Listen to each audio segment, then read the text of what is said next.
Yo, yo, yo. Welcome to the podcast. This is Big Reptile Talk, my podcast where I bring reptile keepers and not really just reptile keepers. If you love animals, I don't care what you're keeping. If you're keeping snakes, I don't care if you're keeping ants, birds. If you are an animal lover, there's a good chance I'm going to reach out to you and bring you on my podcast to chat. So for the people that are watching in the chat and for the people that will be watching in the future, I appreciate you guys for showing your love. Today's gonna be just an awesome, awesome show. We got an OG in the game, Tom Barnhart. But before we bring him on, man, just showing love into the people that's watching and the people that's gonna watch. I appreciate you.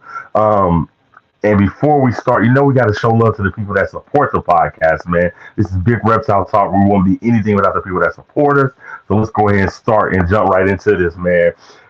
Just shout out to Large Marge Morse, man. Big supporter of the podcast. My brother Paul is doing his thing, man. I believe he just won 15 minutes of lame, if I'm not mistaken. Just a down to earth guy, man. Y'all make sure y'all hit him up. Check out his Morph Market. Check out his Instagram. Tell him I sent you. He's producing some amazing, amazing stuff. Shout out to Large Marge Morris, man. I appreciate you for sponsoring the podcast. Heasland Hatchery, man. Y'all please make sure y'all go follow this gentleman. Big supporter of the podcast sponsor, supports me, produces some amazing, amazing snakes. Y'all make sure you're gonna give him some love and tell him I sent you. Shout out to Heasland Hatchery, man. One of the just the big dogs in the game, just doing his thing. I love you, brother. Thank you for sponsoring the podcast.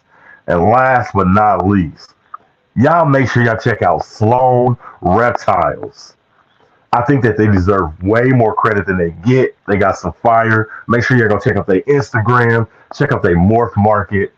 They support my podcast, so I support them. Hit them up, get a snake from them. Tell your mama to get a snake from them. Tell your auntie and uncles to get a snake from them. I love them. Sloan Reptiles, man. Um, hey, my animal house. Shout out to my animal house in the chat. I love you. Bohemian Exotics in the chat. Love you, man. Thank you for the people that showing up in the chat. This is gonna be a awesome, awesome show. Again, man, we got an OG coming on, so don't go nowhere. When we come back, we are gonna be live with Tom Barnhart. Whoa. Big reptile talk. Yeah, we working. Talking about service. Big reptile talk.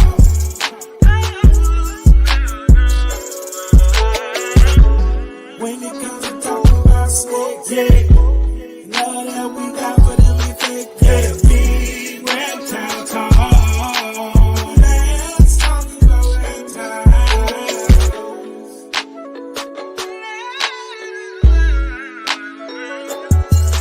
Yeah, big reptile talk. Let's talk about reptiles.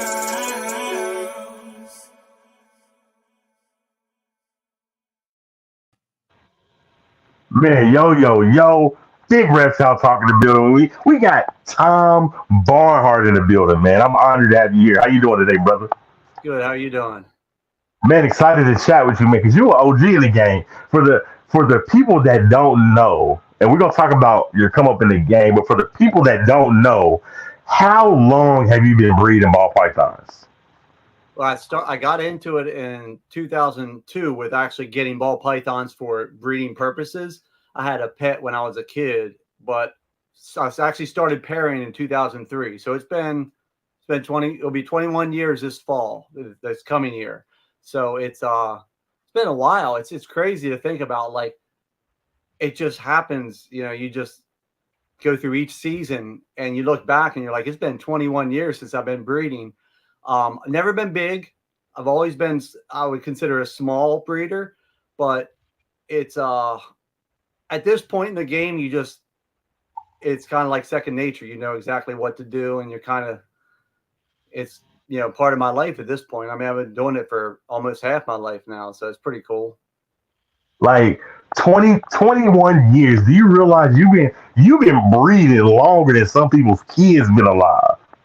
It's crazy when you asked me that and I had to think about it. I was like, it sounds like it ages me a lot, but like I said, I've never done a crap ton of clutches ever. I've always have it like a nice manageable number, but you learn each season, every year. Even now, I still learn stuff from like 2022 to 2023, and you're always changing too. The thing with this market is, and this industry is, like, you always have to be like a step or two ahead, and always thinking down the road with what are you going to do? Like, it's January. I still have females in racks over here that I'm like, I don't know what I'm going to do with them, because I change every other day with the plan.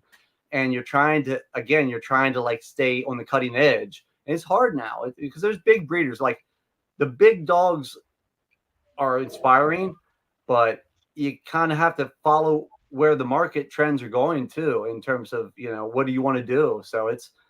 But the cool part is the knowledge of actually breeding that happened years ago, and that comes with experience. And again, like, I'm not doing a ton of clutches a year, but just the year after year after year, you pick up knowledge, and it's kind of becomes second nature. Do you feel like you've kept your passion because you haven't went and tried to do 200 clutches? You been kind of keep it on the 15 to 20 to 30 clutch to where it's like it's manageable, and it's not okay. I need to do this many clutches to pay my rent. And do you think Yeah, that's why it's been like you've been able to keep your passion? yeah. That's a good point, because like I went to college, got a job, like did the career that I wanted to do. I'm a bio major from University of Maryland, and I work in the pharmaceutical industry. Um, and that's made all of this kind of like easier for me, for my lifestyle, because I've never had to rely on it for income. It's always been a passion project kind of.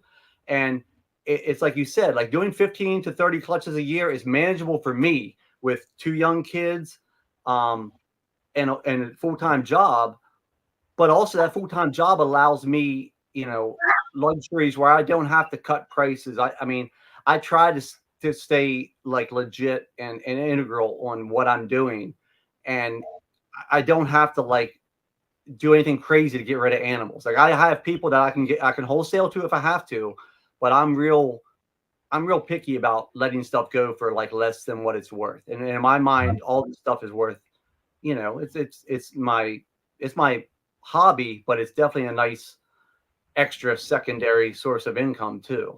Don't you? It makes me sick when I see people sell snakes, and I know they're worth more. It makes me sick when I see Yeah, see them sell them you're below seeing the it below the you're price. seeing it more than anything today. Like, I see Yeah, people, and it's one of those deals where I see people sell my line, and I'm like, man, like, what are you doing? Like, that's a personal thing, but I'm like, don't give it away. It's like it's got an intrinsic value to me, but it is what it is. Once you sell it, it's the market dictates what it's worth.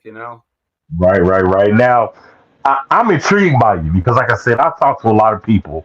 I talked to a lot of people, but then when I heard your story, I was intrigued because you came up with a lot of the OGs in the hobby. And I want you to tell that story, especially like Ozzy. So, hey, let's time travel because I want to know like why ball pythons, what started you, what got you in the game, and who got you in the game. Okay, so um I'll try to like get to all the major points here, but basically in college, I was down at College Park at the University of Maryland. I saw an albino California king snake at a local pet store, and I'd stop in there every so often. I'd check it out, and it was really cool because it was white and it had kind of like a neon yellow stripe down the back, red eyes. It just popped. So I watched it a couple of weeks, and finally I pulled the trigger and got that snake. And this was in '95, and I had fast forward from there. I had a snake. I had that snake for a while. Grew up. My sister had a ball python that I kind of helped her take care of. So that was my beginnings in ball pythons, just feeding it and cleaning it. But then I had my own snake, was a California king, and that thing was pretty cool. I mean, it was just pretty, and it was real personable, and it was always moving though compared to ball pythons. It was a totally different, kind of snake to handle. But then I started working night shift at a pharmaceutical company in Maryland, and a guy that was working in the same office with me was we just kind of were shooting the shit one night, and he's like, yeah, I got some ball pythons I'm breeding. I was like, well, I got a king snake. You're just talking about our connection with reptiles, and that was Oz. And from there it snowballed because like we just started hanging out after work, and like during work in the middle of the night, because again, we were working 11 to 7 a.m. So it was like 11 at night to 7 a.m. So I'd go to his townhouse right down the road, and he had like a Velofile rack, an old one, maybe like 6 tubs. He'd pull out like pastels and hets. So they were normals. But he'd show me like, oh, I'm going to breed this one to that one. And he's like, you can get 1,500, 2,000 for these. And I was like, really? And I was like, and this was like, pastels and like ghosts and stuff like that. And I'm like, that's people are buying that. And he's like, yeah. And so I kind of watched him for a couple months. Then finally, there was a Valley Forge NARBC show back when they had it. It was outside of Philly. And we went up there. He's like, come on, we'll go on a Saturday. And him and I drove up from Frederick, Maryland, which is about 2 hours.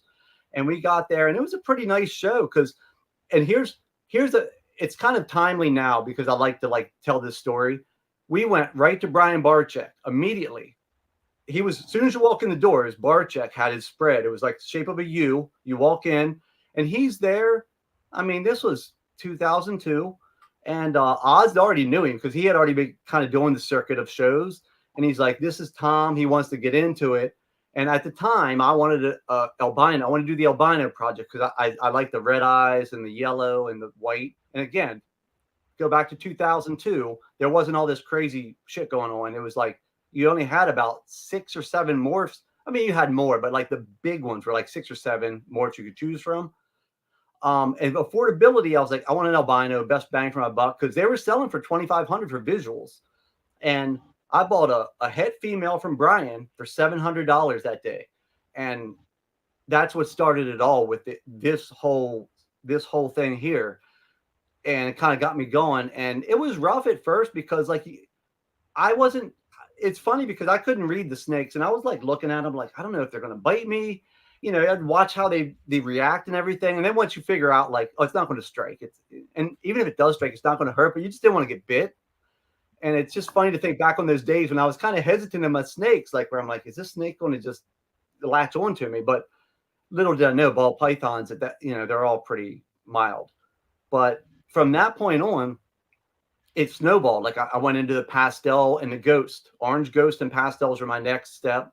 And a couple years later, we started hooking up with Ian. Well, Oz is always hooking up with Ian from Outback, and he's in Virginia, which is about an hour south of me.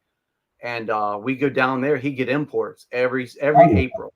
He get the African imports in the captive hatch, where they get the eggs out of the burrow, they hatch them in Africa, and they'd sell them to a couple people in the U.S.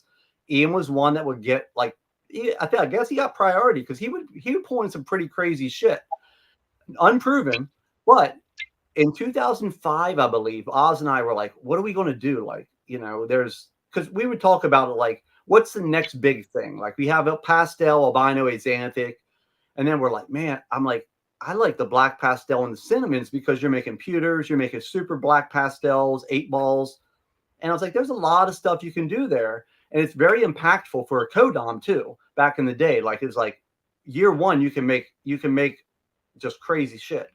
So we went down to Ian's, and he had 2 black pastels that he just imported, and they were both captive hatch. So he didn't have any really history on them other than they just sent them to me from Africa from an egg. Clearly they were, because there were 2 in a rack.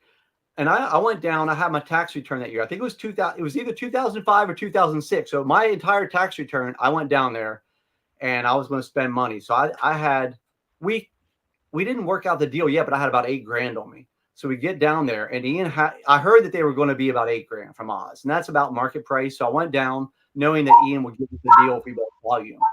Oz bought volume.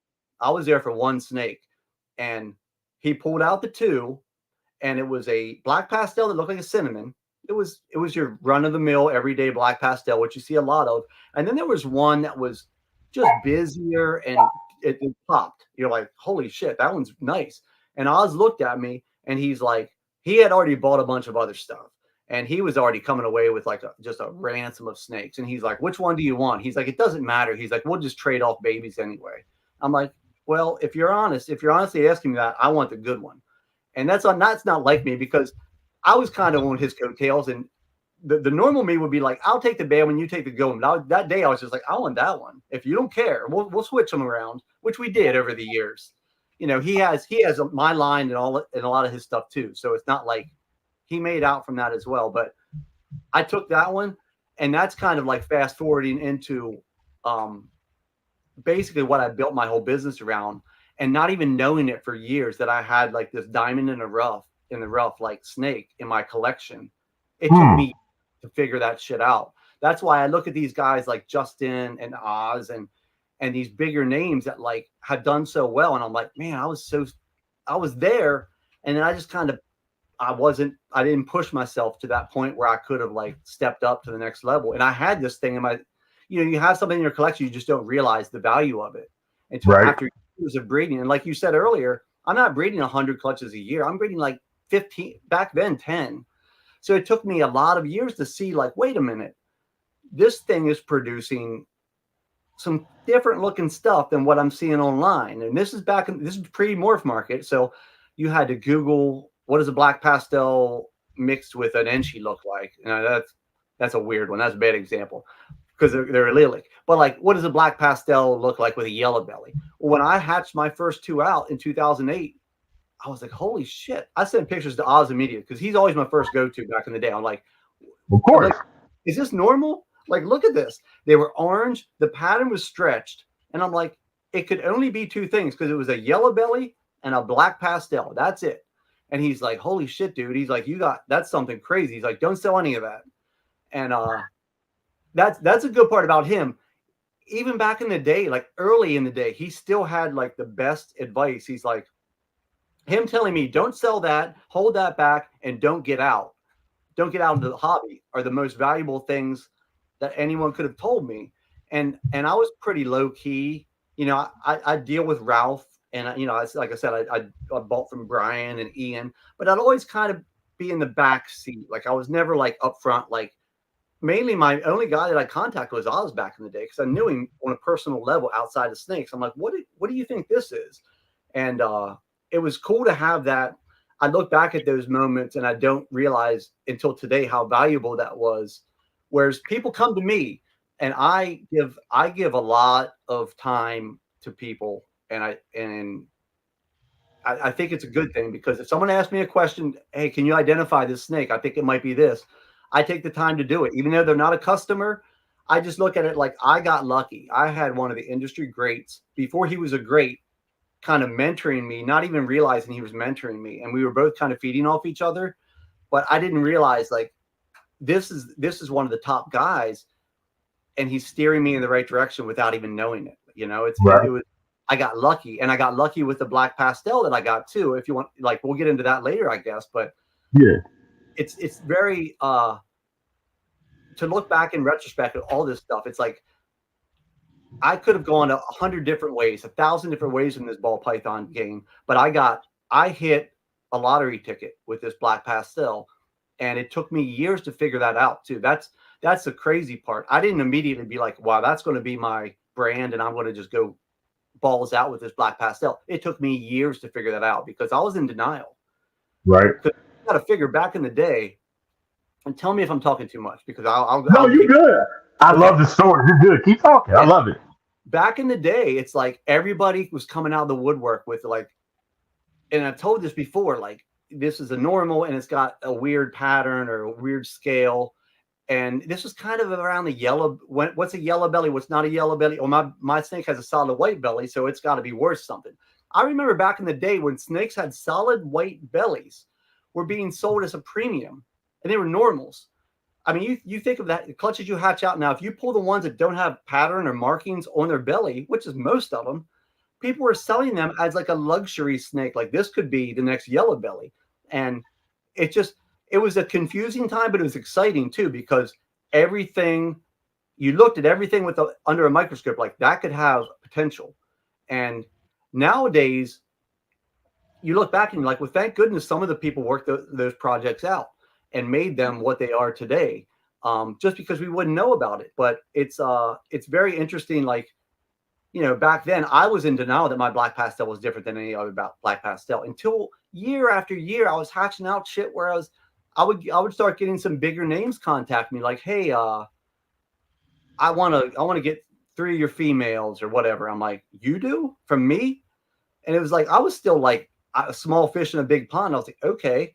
And then I'd sell some snakes here and then. Later, I'd be like, there's a reason why this big name came to me for those snakes. But I still didn't want to go down that road of, oh, mine's special, this and that, because I feel like that's just a cop out. Like, I don't want to be a salesman. I want the animals to sell themselves. When I see, Nate, real quick, I don't want to interrupt you. Real quick, because you got your pastel. And hold on, before we keep going, I want to show you this. You get a lot of love in the chat. Voodoo Dolls Terrace said, "We love you, Tom." I think yeah, I know her. Fred English said, "You can never talk too much, Tom." I can. I Now never stop. let's talk about the black pastel. Because you've been flexing this whole podcast, and a lot of people that I don't know if they noticing it. I need you to understand. This man just said he came up with Oz, mentioned by one of the greats in the hobby, got some of his first snakes from Ron Barchek, been with Ralph Davis. Look at this, Tom. You're a legend in the hobby. Like See, you that's just so crazy to me. Like when I see that shit, I'm like, all it is I've been here a long time, but I've rubbed elbows with people from back in the day. And it's kind of cool to think about it, because I do like to tell my story, because it brings me back to, like, I mean, shit, it wasn't that long ago, man, but it was 20 years ago.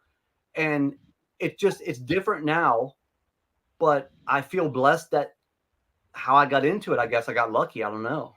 real quick, I want you to when you first had your black pastels, take us back. You got the black pastel. Some of these big dogs in the hobby was coming to you. Real quick, name drop a few of the people that was coming to get some of your black pastels, and then tell me how it felt when you seen some of these big players in the game coming to get your snakes. Like, how did you feel? Like you were like, oh shit, like I'm on. Was that like the moment in your career, like I'm on to something? Yeah, well, like for example, like Michael Cole came to me years ago and bought a couple females. And Michael Cole's a pretty big name. I use him as my exporter, down in Florida. We're in contact every so often, just because I get international sales for this. He was one, and I was like, why is Michael Cole buying my black pastels? I mean, there's black pastels everywhere. And then what really set me off was not only Oz buying, but Mark Mandic has bought from me. Hmm. Levance. I mean, and Levance was kind of one of those guys that, like, he came on hard. And I don't know if you've interviewed Levance. He's a very charismatic guy, and we would have conversations, just on the phone before I met him and knew anything about him. And I'd be like, I don't know who this guy is, but he wants some of my stuff. And it was kind of cool later to meet him. I met him in Chicago, and he's always been nice to me. And I haven't talked to him in a while, but he got into it. And when I see what he had, and I didn't know at the time, I didn't know who he was. So I was like, okay, this guy Levance he's coming pretty hard for some of my black pastel stuff. So I kind of got word that he's got some really, like, really powerful collection up and coming. This was like maybe 15 years ago, 12 years ago. And then I see him now and I'm like, oh shit, like he's got a lot of my stuff, or at least he has some of my stuff in his collection. And it's kind of flattering to see those guys like Mark Mandic has been very nice to me. I met him a few times in Chicago from Oz, and he's one of the bigger players in Canada. He's one of the bigger players outside of Canada. His breeding page back in like 2000. I think I told him in 2007 when I met him in Chicago. Like he had a breeding tutorial on his website of like, these are the pictures and these are the steps that you see a female and a male's copulating, and the female, this is what you look for. And it was spot on, because you could go back to that today, like 15 years later, easily, and be like, it's still exactly as relevant as it was back in like 2006, 2007 when he posted it.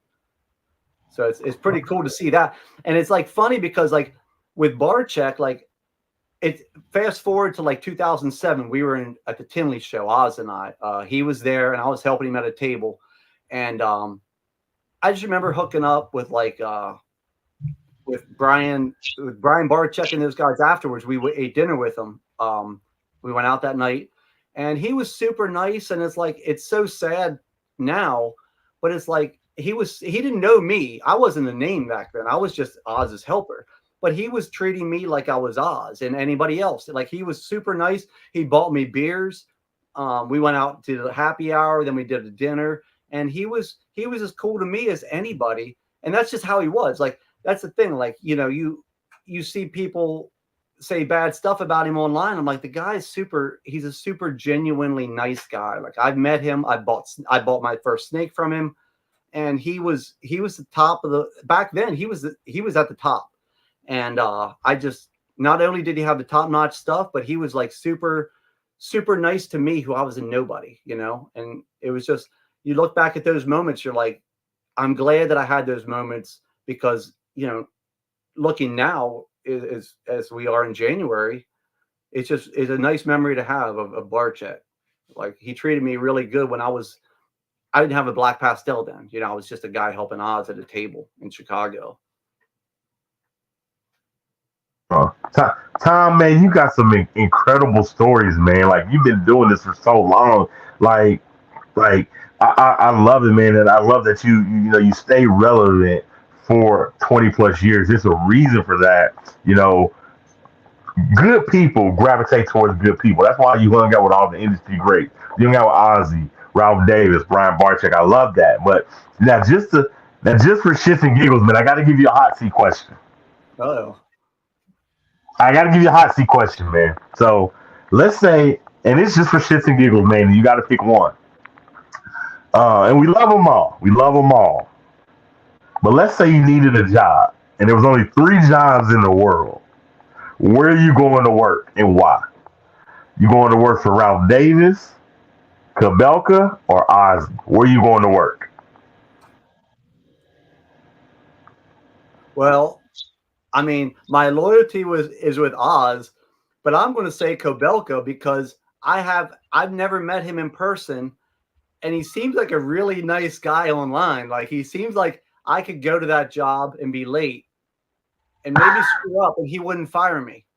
I know Oz and I are great. Like, we mesh great, but he's on point. Like, you don't go there and mess up, because he's so dialed in that, like, I wouldn't want the pressure to work for him, because I know him too well. That's the thing. And with Ralph, I could probably deal with him, but he's different. I haven't seen him in a long time, but I think I'd be okay with him. We have a lot of shit in common outside of snakes too, so I'd be okay with those two. I wouldn't want to work for Oz, because I wouldn't want to, like, step on any toes or ruin any of the relationship we have, because at some point he's going to be disappointed in me. I can tell you that much. No, he wouldn't be disappointed. And I'm like, I'm not going to be at his level. He's so dialed in that I'm just not going to be able to match it. I'm going to be like, listen, I want to give you this, but I'm not going to be up here. Really, I love Oz, man. I've had him on the podcast a couple times. I love Oz because he always makes you feel like you can accomplish anything. Oh, yeah. Like, when you talk to him, he gonna make you feel like you can buy the world. He gonna make you feel like you could be a millionaire in a couple of years. He makes you want to better yourself. Yeah, that's exactly right. Because, like, I'll call him and we'll talk anything but snakes for an hour or so, hour and a half, just talking real estate, work, kids, like everything. And it's just like, when I get off the phone, I'm like, I feel like refreshed. I'm like, okay, I'm starting here, and this is what I got to do. This is my new plan. But whenever we talk, it used to be 75% about ball pythons. Now it's like 20 to 25% about ball pythons and 75% about anything else, like health and real estate are 2 things we're talking about now a lot. And because of him, he's actually motivated me to do other stuff, like with profits from snakes. You can only invest so much back into the snakes, especially when I want to keep it small. Like, I'm not going to do a building or anything like that. I keep it like, right now I'm about 20 clutches a year, which is perfect, but it's 20 powerful clutches. That's the key. But with that profits, there's only so many banger breeder males you can get, or like females you can bring in, because you have your own holdbacks that are really nice.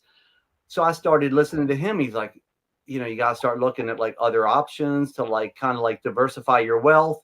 And he's so dialed in on it, man. It's like, I can call him and it's like talking to a financial consultant that's not trying to take money from me, Right. Now, he's giving me advice, like real advice. Facts. I love Ozzy, man. He's super down to earth. Like you said, he'll teach you the game, man. I love him. Now, you've been in the game so long, man. Let's talk about prices, man. Like, when you see the prices back then versus now, like talk about some of the snakes that you just kind of like, damn. I remember that when that snake was like 20,000, and now it might be like 1,000. Yeah, well, the biggest example would be bananas. And I Did you remember did you lose money on bananas? no, no, no. It's funny. I from Oz, I traded and cashed a banana from him. It was 12,500.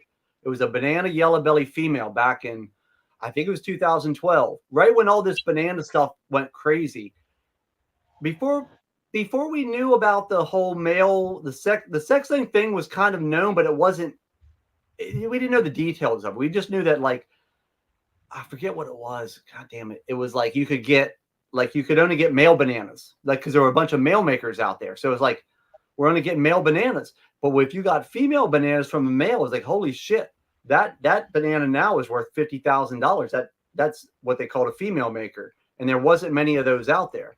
So before that whole thing happened, or right around when that thing happened, I got a banana yellow belly from Oz, 12.5, and the prices just tanked. I mean, year after year, they Ooh, went down to like next to nothing. But the cool part was, is I think I threw a super stripe on that banana female, and I made a lot of banana specter it was a black pastel.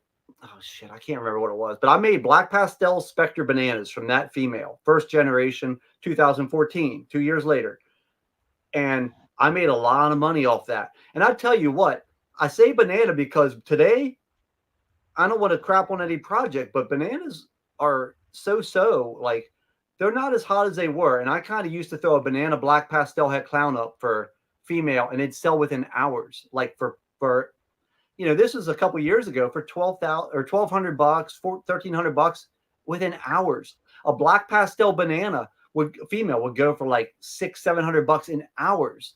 And now it's like I look at that and it's not as easy, but that's a gene that like I remember when that was just $50,000 in 2011, and now fast forward to 2014, it's like I'm I, I'm not doing as many because it's a strong gene. So if you don't want that color to overpower your stuff, if you want the more subtle colors, banana's not the way to go. Same with pastel. I mean, we all know this, but like you put certain genes, butter and lesser are two others that I love them, but they're very powerful.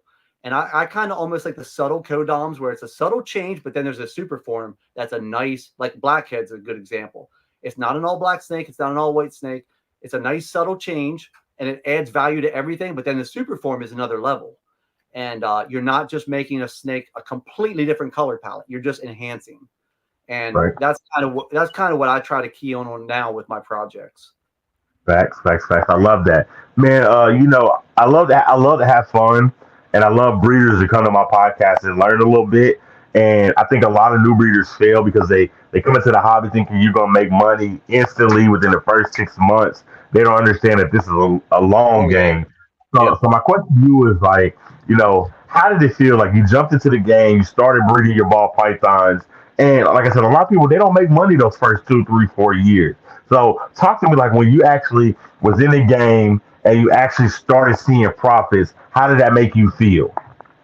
Well, it was crazy because it happened quickly. Because rewind back to like 20 years ago, approximately, I was making het het hypos, and it was from a bad hypo line too. Like I got an import hypo line because I was getting all my stuff through Oz through Ian. So either Oz would be like, I'm gonna go pick this stuff up. What do you want? I'm like, give me a hypo, give me a pastel.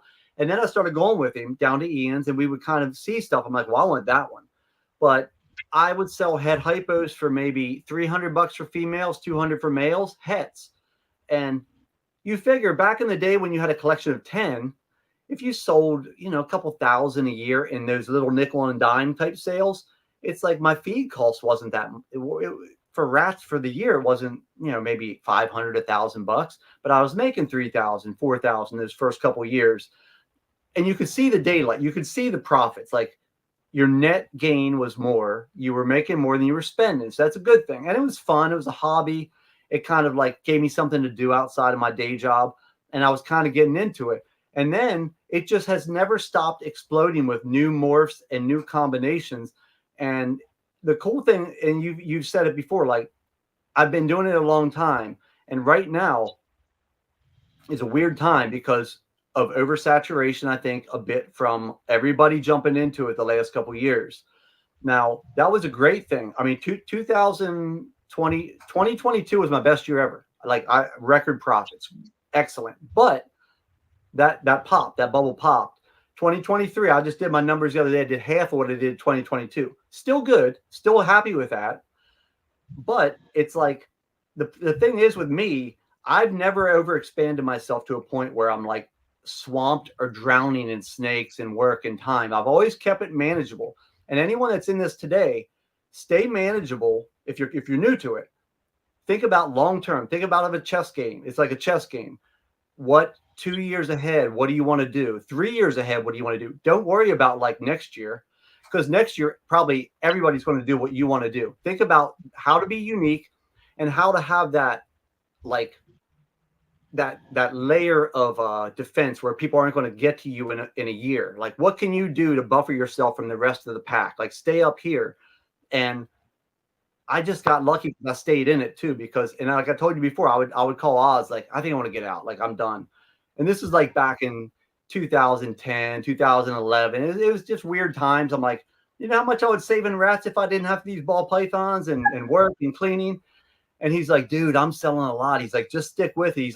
He's always like, you got to invest in more genes. You have to get more stuff. Like, you have good base. You need to add more. And I was like, add more means I got to spend more.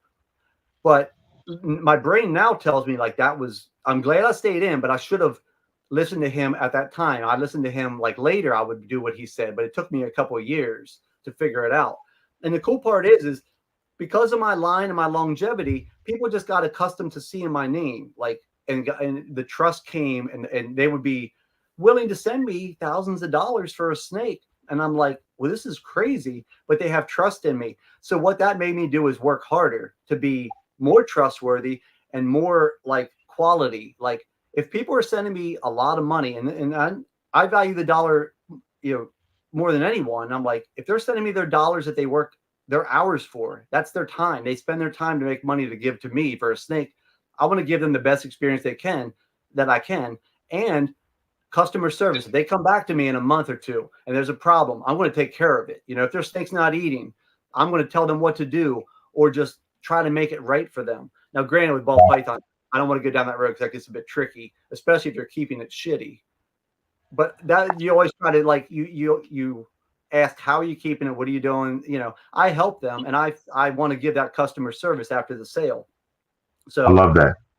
Yeah, it's like it's longevity. Like, stick with it, and you'll do okay. You see all these people getting out now. I mean, you see people getting out left and right. Medium tier breeders, not the top dogs, but the medium guys like me. Oh, wow. I'm like, I've been in for 10 years. I'm like, you know what? It's going to be better down the road because there's going to be less competition, but it sucks that he got out and he didn't stick with it. He probably overextended himself. You always got to stay in your bit. I feel like, what I'm saying, your career in the game has been crazy, coming up with all the greats, coming up with Ozzy, being able to say you hung out with Ryan Barczyk and bought snakes from him, and Ralph Davis, and just doing so much. Your Black Pastel line, you've been relevant for 20 plus years. So and I think that you just have been killing it and smashing it, and that's why you're still relevant. But my question to you is, you now versus the you back then, what's one thing you would tell yourself? Oh, back then I would say go in harder. I had the reserves to do better back then, but I was investing in the stock market because it's a blessing and a curse. Like, I bought some stocks when I was young, when I was right out of college, and when I started working, I was talking to some guys that were like, oh no, we got to buy these stocks. They're going to blow up. I'm like, I don't even know anything about stocks. So he did some research and I bought a stock. It's funny, back in 98, I think, or 97, it was called GeoCities. And I put like $3,000 in it. And then Yahoo bought them out like 3 months later. And it went, $3,000 went to like 10 grand in like 3 months. I was like, this is what I'm going to do. That was like half my salary for that year at work. So I was like, that's what I'm going to do. So it kind of got me interested in that road, which is good because I still invest heavily in the stock market today. You just got to know what you got to, no one knows what they're doing They say they do, but like you got to have a plan. So I still do well with that. But what I did back in the day, here's where I was going with that is I'd be more like, I'm just going to throw more money in the stock market because the snake market to me doesn't make sense back then. But the more I see it, and if I look back now, I'm like, man, I could have like dropped instead of putting that money into like, I don't even know, some stupid stock that probably folded. I could have thrown it into like more snakes and like just capitalized back then when the market was exploding. However, that kind of goes bigger isn't better for me. Like I like a very small, tight quality collection. I don't want to mass produce. And for me, mass producing for me personally is over 25, 30 clutches a year. Like that's a lot for me to deal with. Like I don't do shows. I used to back in the day, but like my time anymore is more valuable on a Saturday. But I guess if I was paid, like if I did more, I could probably go to shows and make money. But like I just sell online, and it's like it's profitable. It works for me. It's a small collection. I get right now, like you said, 20 clutches is ideal. That's 120 snakes on average, 6 eggs a clutch, and 120 snakes at like a good profit margin. Each snake you dial in. I'm not selling $200 snakes anymore. I mean, I'll wholesale them out immediately, so I don't have to deal with them. Not wholesale, but I'll find people locally that are like, you want these snakes? Here's a package. And then I concentrate on this, 800, 500 to 2,000, 2,500 is kind of where I'm at with most of my stuff. That's what I deal with. Like that's the stuff I put online. The stuff that I don't put online, I make a lot of other stuff, but it just doesn't get publicized. I love that. I love that. Man, I'm glad that you're here, man. Because, like I said, I'm enjoying chatting with you. Now, just I want to have a little fun, just for shits and giggles, man. So let's say anybody, honestly, to tell you, I make designer ball pythons. So I started comparing them to the store. I tell you, he's the Gucci of ball pythons, and Jessica Belka is the Louis Vuitton of ball pythons. So let's say I'm coming to shop with Mr. Tom. Compare Tom Barnhart reptiles to a store. Like what brand out there? What brand best represents Tom Barnhart? So I mean, it's I don't want I'm not super high end because I look at Oz's stuff and he's got a lot of $8, $7, $10,000 snakes. I mean, I don't have any of them I'm selling. I have some in the racks, but I'm not selling them. And I'm not advertising the super low end. So I'm not Walmart and I'm not Gucci, but somewhere in between there, I can't even think of like what would be an in between of Walmart and Gucci. Like I'm in the middle, like the mid tier stuff. Like a Michael Kors or a Coach. Yeah, I'll be a coach. Yeah, sure. I love that. The Coach. You can afford me, but I'm not cheap either. Like that stuff, you can do that volume, but that's too much work, man. I don't want to do volume. Tom, you got to stop downplaying yourself. From now on, for the rest of this podcast, you need to flex. Like you need to start saying, "I'm doing my thing. I've been here for 20 plus years, and there's a reason for it." What? Yeah, I just got lucky. I got in with the right people, and the black pastel that I picked out that day has led me to this point. And one thing that like this is news that's kind of like happening now. Is RGI, the genetic testing, RGI. I've been talking to Benson recently. And he told me, and this is, I heard from a couple customers like, hey, I've sent some of your black pastels in for shed tests, and they're not matching up to the black pastel line. The test that they have, they're saying it's negative. And I was like, that's weird. So I reached out to Ben from RGI in December. I'm like, hey, I'm hearing from a couple customers that my black pastel isn't testing as a black pastel. And I'm like, what the hell does that mean? And I didn't hear from him. So I messaged him again a couple weeks ago. And I'm like, hey, just following up, do you know it? Have you heard any of this? And he goes, yeah. He's like, your black pastel isn't testing as a black pastel. And he goes, what I think that is he said, we have yellow belly that we have to run 2 tests on. So all of the tests, they run one test, like albino, clown, pied, I guess Mojave, leopard, whatever they have. But yellow belly, they have to run 2 tests. And he said, your test, your black pastel, I think is like the yellow belly. Like there's another separate mutation of the gene. And I'm like, so what does that mean? Essentially, it sounds like it's still a black pastel. And in all intents and purposes, it makes gargoyles. Oh, no, I'm sorry, that's cinnamon. It makes onyx. It makes pewters. It makes super allelic enchi forms. It makes super black pastels. It works like a black pastel, but it's not lining up with the genetic sequencing of the black pastel that they have now. So what I did this past week is I sent in a bunch of sheds, as many super forms as I could per their request, and they're testing it now. They hope they're going to do some like sequencing and whatnot. They hope in a couple of months they're going to have my line mapped and able to test separately. It'll be its own line, but it'll still be a black pastel. It's a different mutation, Ben said. I think that's pretty exciting. Like, because where I'm going with that is what you were saying about flexing. Like, I typically don't hype it up, but people come to me and they're like, your black pastel is more colorful. It's got more pattern, this and that. And it took me a while to see that, but I am admitting that because I can spot mine. If I scroll through Morph Market, I'll stop when I see mine without seeing the name, without seeing the description. I see the picture. I'm like, it just catches my eye because when you see something so many times, there's an effect for that. There's some sort of like theory that they have when you buy a new car, you see all those cars on the road, like your car. Like I'll be scrolling through Morph Market. I'll see a black pastel. I'm like, well, that's interesting. And I look at it and it's Barnhart line. So I can pick them out. So long as they're not ridiculous with a ton of different mutations in there. A couple of mutations I can say, because people send me stuff all the time. It's like, they're like, I got this. The guy said it's your line. What do you think? And I'm like, well, I'll give you a 90% what I think it'll be. But the cool part is with the genetic testing, we might have a separate line to test. So all those people that had those questions can now just get it tested if they want to know. But I think that'll be a positive and a bonus for like anybody that's working with my line because it does have a different look. And Ben even said with the yellow belly, it's two different tests we run. However, unlike yours, visually they're the same. Like with the yellow belly, and some people might argue this with orange belly and what the hell they call it, Goblin, Ralph Davis's yellow belly line. They might produce their own look down the road, but I'd be interested to see if you put a bunch on a table, could you pick out the goblins and the orange bellies from the yellow bellies genetically? That'd be awesome. With mine, about 90% accuracy. If it's just my line and maybe one other gene, I could tell you, I think I could pull them apart and be like, this is because I've had a friend of mine locally that bred mine to another black pastel and produced supers. And he had a variety of different black pastels in the clutch. And he sent me a picture and both of us were like, these two are mine. These three are not. And it was like night and day. It was like looking at a cinnamon versus a black pastel. And they were both black pastel lines. It wasn't that extreme, but it was still kind of going down that road. So I wanted to touch on that a little bit tonight because I think that's an exciting relevation, like new thing for my line. Whereas that's very exciting.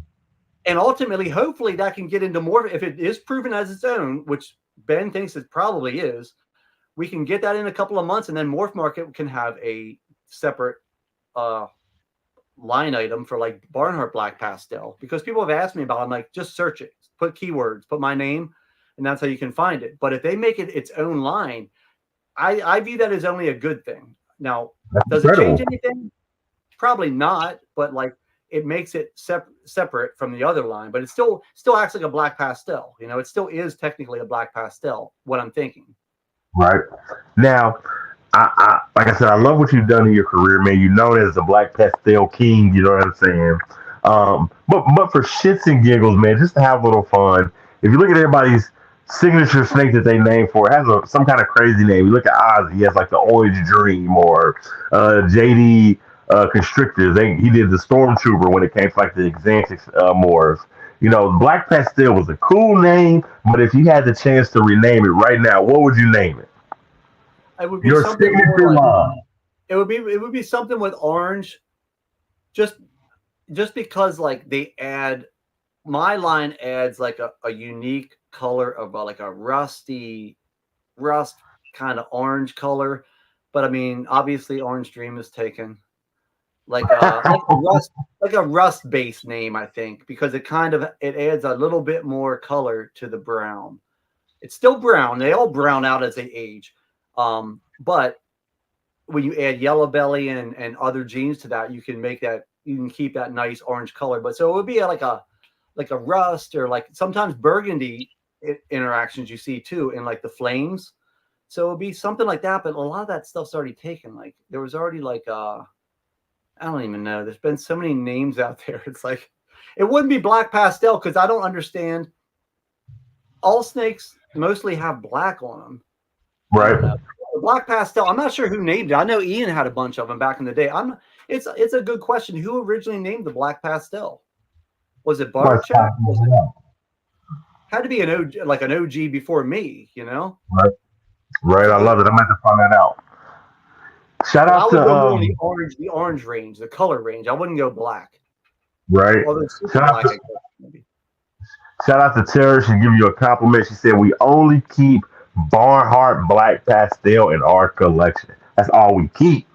I hear that a lot, and it's so flattering, and it makes me feel like awkward because I'm like, to each its own. Like, and that's the way I've always been. I'm like, if you want mine, and you want to go down that different pattern, more rounded alien heads and orange, but they're busy too. That's cool.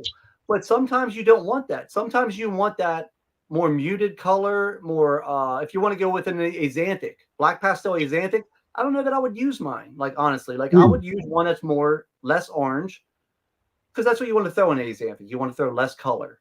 So I mean, like that's the thing. To each its own.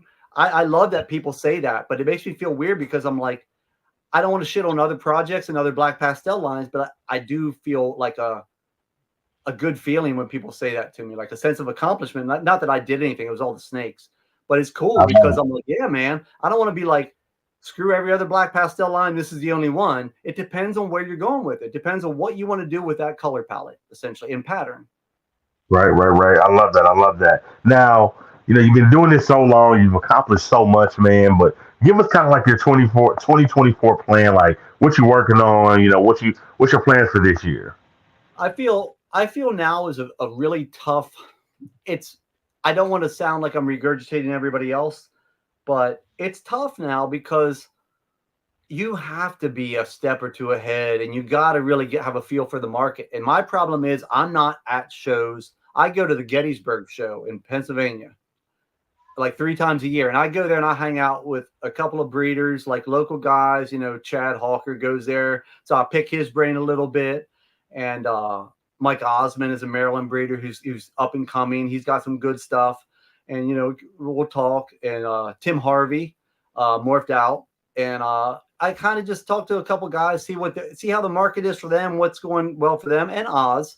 But Oz is kind of in another tier. So like I try to find guys that are more like where I am. And you just kind of figure out, like I said before, you have to be playing a game of chess because what I'm doing right now, what I would tell anyone new to the game is diversify, try to look at the market and try to be creative. Now everyone's doing this. Recessive is a nice buffer because it's hard to hit recessives. When you do 2, 3, 4 gene quads, triples, it's hard to catch you. Like if you hit a triplet no one's hit before, you're like, well, let's throw these 3 together. And I'm going to work that shit for 5, 7 years. And then all of a sudden it's a banger. Like that just alone is just fantastic looking. You are at a competitive advantage to the whole market. It's going to take people years to catch up to you. So for years, you're like the guy. You're like, you want this combo? You're coming to me and I'm going to set the market price. But then when it gets out there, you then have to kind of accommodate a little bit. But by that point, if you're one of the pioneers of it, you at least probably have that mixed into your collection pretty well with codoms. That's what I would recommend to people. I'm like, recessives are hard to catch, but be creative and get some incomplete dominant stuff in there. That's good. That's not dead end snakes either. And when I say dead end snakes, like bells and like, I mean, I love yellow belly and everything, but sometimes I find myself stuck when my breeding plan comes along. I'm like, damn, I can't put these two together because I'm going to have an ivory with 6 other genes in it. And then I'm going to have to send out to get tested. And half of those genes they don't have a test yet. So then I got to keep them. Maybe I didn't want to keep that snake or I sell it cheap. And then I kind of like give somebody a project that I've worked for. So be careful with like your super forms. And that's what I was saying before. Like the thing with super black pastel is great, but I have super black pastels that I just got tested this week that were het or homo. And they're homozygous females. And it's freaking great because it's a homozygous black pastel, yellow belly clown one's pos leopard, one's pos het pied, and it's like that's a fantastic female to hold in the rack. But I wouldn't have Facts. known that had I not paid for it or bred it out. So either you hold those back and then you add racks to your room, but just do. I think the triple recessive, double recessive, quad recessive game is great. Mix in unique incomplete dominance to it. Separate yourself from what everyone else is doing. Puzzle and DG are nice up and coming. Well, DG is not up and coming, but everyone is working that. A lot of people are starting to work puzzle. Be creative with your puzzle. Don't do what everyone else is doing. That's the key, because you're just going to be in a big pool of people trying to like sell the same combo. Put your own spin on it. And that's the good thing about the uniqueness of my black pastel is I have that in every combo almost. Because every black pastel combo that you've seen and liked, my goal, it'll take me years to do this. The best ones, I want to recreate them with my line and see how they compare, see how they like they rank against, like, what's a Pompeii going to look like with my black pastel? It might be the exact same. I'm not saying it's going to be any better, but the thing that makes a Pompeii look nice is the color, the orange, the contrast. I think with my black pastel line, the orange and the color that it brings to the table will pop in a Pompeii. It may I not be agree. nice, but be one of the nicer looking ones, I think. And that's I'm working at this year. I want to try to hit. I got about 5 or 6 females that I have a shot to do that. So that'll be cool to see if I can hit one and if it's different. I would love to see it. I definitely would love to see it. Now, I wanted to, because like I said, a lot of new breeders coming in wanting to invest, man. So tell me, like, when you were coming up in the game, you just said it. I had my tax money. I had like $8,000. Like, how did you work up the courage to be like, okay, this is okay. If I lose it, if I lose this is okay. Like, were you nervous? Did you kind of have to psych yourself up to do it? Because $8,000 is a lot of money. Like, how did Yeah. you have the courage to spend that much money and invest in yourself? It was it was one of those deals where I was like, I'm going to it was extra money because I was like I told you before, I was selling stocks and I had a good year and my accountant's like, listen, man, I had to pay money one year a lot. And he's like, in order to not pay this much next year, he's like, have your paycheck, your employer take out extra money for federal and state taxes. So I was like, okay. And I just picked numbers like $40 each pay. So over the year, that shit adds up. And what it did is I was giving the government a loan for nothing. And at the end of the year, I get this big surplus back. So to me, I was just getting back money that I would have had weekly. So basically what I was doing is I was setting it aside in an account that I couldn't touch. And then I got my tax money back and I was like, well, I'm going to invest. I didn't have anything to buy because I had just bought a house 2 years prior. So I was in my house, you know, and it was my girlfriend and I were living there. I was like, well, I don't have any big purchases. Our cars are fairly new. I was like, screw it. I was making a couple grand. I had just sold a couple albinos that I had produced from that first female that I got from Brian Barczyk. And I was ecstatic by that because at the time they were still going for like $1,200-1,300. And I had a couple clutches from the albino project. And I was like, this was like 5 or 6. And I sold those and I made some cash from that. I'm like, what? They sold pretty quick. It didn't take but a couple of weeks on kingsnake.com. And I was like, well, I want to take another step because I see Oz doing it. And Oz is like always coming in like, oh man, I sold that snake. He's like, I put these up and I'd look at him. I'd see he had a website back then too, and King Snake. And he was selling shit so quick. I was like, man, people are spending money. And I was like, well, I got to do something. I was like, I need a difference maker gene. Like I need a hot new gene. And the hot new gene then was, to me, Mojave was cool because it had just been proven, I think, or maybe, you know what? It might have been a year before that happened. The Blue-Eyed Lucies, we didn't know Mojave was part of that complex. But I was looking at all that shit, like, you know, spiders, pinstripes. And I think it was kind of like, well, there's no super spiders, there's no super pinstripes, at least visuals. If there was a super pin, which I think some people say there is, it produces all pinstripes. I've kind of I got out of pinstripes years ago. I continue to whittle my collection away from things that doesn't add value to what I'm doing. Not saying that it doesn't add value to certain projects, but to what I'm doing, it doesn't. But back in the Right. day, I was just like, screw it. I had that surplus of tax money, and I was like, I'm going to spend it. And it's just that was the courage. It was like, either I'm going to spend it or I'm going to put it in the bank and do nothing with it. And then if my car breaks down, I'm going to get a new car. What fun is that? Like, I was like, I want to be a little bit ballsy and do this. And that has snowballed into other aspects of my life where recently, you know, I've been ballsy with some investment stuff, and it's working. You just have to Love go that. into it. You have to educate yourself before you go in. Don't go in like ignorant to the process. Go in and be smart and know what you're doing, and you can mitigate a lot of the risk. You're not mitigating all the risk, but you're making it to the point where you're like, worst case scenario, I break even, or I lose a couple bucks, but I'm not going to like lose $8,000. It's not just going to disappear. I can get rid of this snake and make 4,000 or 5,000 if I need the money, because the market was still strong. I mean, I still had connections at least back then where I could be like, listen, I want to sell you an $8,000 snake for 4,000. Not that I would do it, but that was always the safety net for me. Like I always knew people, and I could talk to Oz. I'm like, hey man, I got to get out. He can at least hook me up with somebody. So coming into the game, so what you're saying is coming into the game, you really didn't have doubts because you knew if I don't make money, I still kind of can get out if I need to.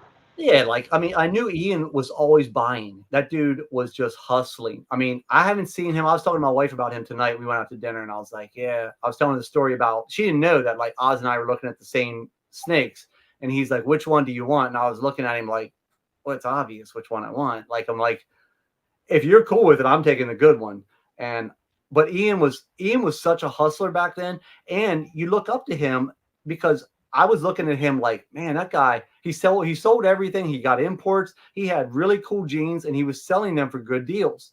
Like, and he was always at every show. Now I know a lot, people have their opinions about Ian. He's always been cool to me. He's always been like a nice guy. Like I've always I started my collection from Ian, and Ian, is that Outback Reptiles? yeah, Heard of like them. every time I see him, I like to reminisce. Like you remember back, when I bought that snake from you, that made me. That black pastel made me, and it's like all the shit that he's brought in too. He's brought in some pretty heavy hitting snakes. Like I know Red Stripe was brought in by Ian's, but they brought in a lot of imports that turned out to be like very good morphs in the industry. Right. I love that. I love that, man. Now, you gave us an amazing hour, man. I got a couple hot seat questions for you, real quick, before you go, man. Hot seat question number one. You just said it. You have a shout out to your lovely wife. My question to you is: have you ever been working on a project and you had to fib to your wife, like, "Honey, I need this thing for my project. It's only $1,000," and she found out it was 10,000. Have you ever stretched the truth to your wife? No, because she has been completely. She's seen it from the ground floor up, and she met Oz like when I knew him as, when he was coming to my house. Like we both had Weimaraners and dogs, and like he'd bring his over, and they'd run in the backyard at my house, and I just remember him being around forever. So she saw from him, and I'm like, I'd always tell her stories like, what he just did this week, or what he just sold. So I was always kind of selling the whole ball python market. I'm like, and she'd see what I was doing. So like she didn't care because that $8,000 wasn't going to her. So like, I wasn't spending on her that year, but she's been always behind me, and she's always offered to help. But the problem with me is I don't have any employees. I've never had. I've always done it myself. I'm so meticulous and particular, and like it's all in my brain. And I have cards and stuff on computers, but like I have so much stuff in my head. It takes so long to download that to like somebody who's not a snake person. To like, she wants to help. She always wants to help, and I'm like, now I've called her before. Sometimes when I used to work third shift at that years ago, when I was first getting into the game, I'd be an idiot. So I'd feed, and then I'd leave, and I'd be driving to work. I get to work, and I was like 45 minutes away from home. I'm like, oh shit, it's 11:30, 12 o'clock. I'd call home. I'm like, hey, go in the snake room, go up to this bin, this level. I forgot to check on, I threw a rat in there, and just tell me if it's there or not. So, cause I feed live, and that was dumb shit that I would do when I was new. I didn't have the systems I have now, and it's all in my head, like the systems I have, but like just careless shit.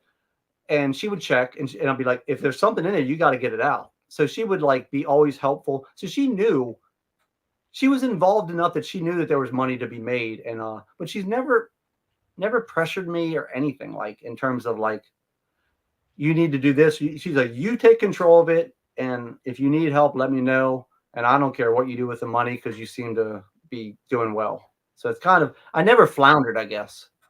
Isn't that awesome having your significant others, just their their approval. Like they helping you, they backing you. It's awesome when your significant other supports your dream. I love that. But I kind of feel like you're a smart man. I feel like when you made some profits, you bought us some diamond earrings.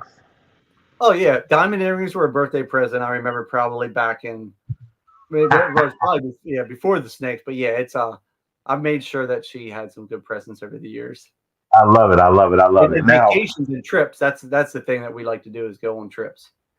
that's why she never pressured you because you took her on trips. I love it, man. You're a smart man. Now, last hot seat question, man. So let's say you did have an employee and they were cleaning the tub, and it was the tub of the most expensive snake in your collection. And they came up to you and they say, "Look, Mister Tom, I was cleaning the tub. I turned my back to get a drink, and the snake is gone. How are you handling it?" Well, first it depends on what. First, I'll be like, what snake are we talking about? Like, The let's. most expensive snake in your Oh, okay. collection. And they said, "You know what, Tom, Mister Tom, the snake is gone. I don't know what happened. How The are you good handling thing it?" is, my brain today, I'd find that snake pretty quick, or I'd be like, you know what, the room is snake proof. Like, you can't get out. Like, nothing's getting in or out of this room. Shut the door. I'll come back in a couple. I'll check all night, or I'll check in the morning, and that snake will be like, see, it'll be back here. Like the heat panel's back there. It'll be laying there, and this tub will be pushed out like that. I'll walk into the room and I'll see that. Hopefully, this snake isn't out, which, you know, that's what happens when the snake gets loose. And it's only happened a few times. You gotta remember to push this back. They go back to where the heat source is. And these, you know, the ARS has the metal panels, and then I have another one over here. Then I have some old school not melamine, but like the animal plastics and stuff like that, where maybe the heat panels in the back. Those snakes might slither around the room for a while, but they're going to be like, all right, I'm going to the heat, and they'll find that hot spot. The problem is if they do it too much, they'll start pushing out the tubs, you know, and then from there you might have a couple snakes out. But ultimately, they're all going to go to the heat. And I learned this the hard way back when my sister and I had a ball python. She had it, and I kind of helped take care of it. It got loose once. I was in high school. And where we found it was back in the day before technology. We used to have stereo systems where you'd have like a receiver, CD, cassette, and the big speakers and stuff. Back in the back, it was always plugged in. It was always on. And the wiring that went into everything was warm. So you could, like a TV or anything that's on like your cable box, you feel it, it's warm. That's where the snake went. The snakes know, they're like, I got to get the heat, ball pythons. So it was probably back there for like a day or two, just coiled up in all the wires. So we just unplugged everything and pulled it out. But it's easy to find snakes. But I wouldn't be myself today. I wouldn't be mad. Back in the day, I'd be pissed. When I was younger, I've mellowed out a lot, and I've learned a lot over the years. So like I'm chill now. Back in the day, I was probably more high strung. I love it. I love it. So that today you wouldn't panic. You find a snake, you be good. I love it, man. Mr. Tom, this was an amazing hour. You have incredible stories. You know, you've been in this game 20 plus years. I appreciate you coming on here and just chatting with us and just telling us about your experiences in the hobby. Thank you so much. Oh, thank you. One thing I wanted to say is I watched your episode with Chris Eaton a couple days ago. He couldn't remember my name. He called me the Black Pastel guy. Did you remember? Yeah, he was talking about visiting Oz and like the Black Pastel guy, and then he just moved on. I was like, it's me. I was watching live. I was like, that's me. Shout out to Snakes and the Fat Man. Yeah. Voodoo, everybody's awesome show. Don't go nowhere. I'm gonna put you backstage. I want to thank you again, man. Again, we're definitely gonna have a round two because you have some incredible stories. You're one of the great, and you rub shoulders with the great. So thank you again. When genetic testing stuff, if that pans out, that'll be something cool to talk about too. I think that's going to be promising for everyone that's invested. Definitely. Don't go nowhere. I want to put you backstage, and I'm gonna thank you again. Okay. All right. Thanks. That's what it's about, man. This is Big Reptile Talk, the place where I bring amazing keepers in the hobby. We chat with them, see what they got going on. We hear about the things that they've done, what they're gonna do. Thank you so much, Graceful Pythons. We hear about what they're doing, what they're gonna do. Tom Barnhart he's a hidden gem. Been doing it for 20 plus years. He came up with Oz, was trained by Oz. He's rubbed shoulders with Brian Barchek, Ralph Davis, Outback Reptiles, imported his snake that he built his career on. Icons, man. Icons in the hobby, man. Y'all make sure y'all tune in next week. We're bringing Billy from Mutation Creation on February 3rd. It's going to be an insane podcast. I will be giving away a year to his Patreon. So if you're a Mutation Creation fan, make sure you stop by the podcast because, like I said, you have a chance to win a free year to his Patreon. So February 3rd, Mutation Creation is coming to the podcast. Everybody in the chat, I appreciate you. Make sure you check out the sponsors: Large March Morris, Heathland Hatchery, and Sloan Reptiles. There's three amazing guys. Make sure you check out the sponsors. Three amazing guys that I love them. Everybody that was in the chat, I appreciate you. Make sure y'all here. Next, this show was insane. I'm still like, whoa. Tom freaking Barnhart. Next week, Billy from Mutation Creation, February 3rd. I'll see you guys next week. This is Big Reptile Talk, and I'm out of here. Whoa.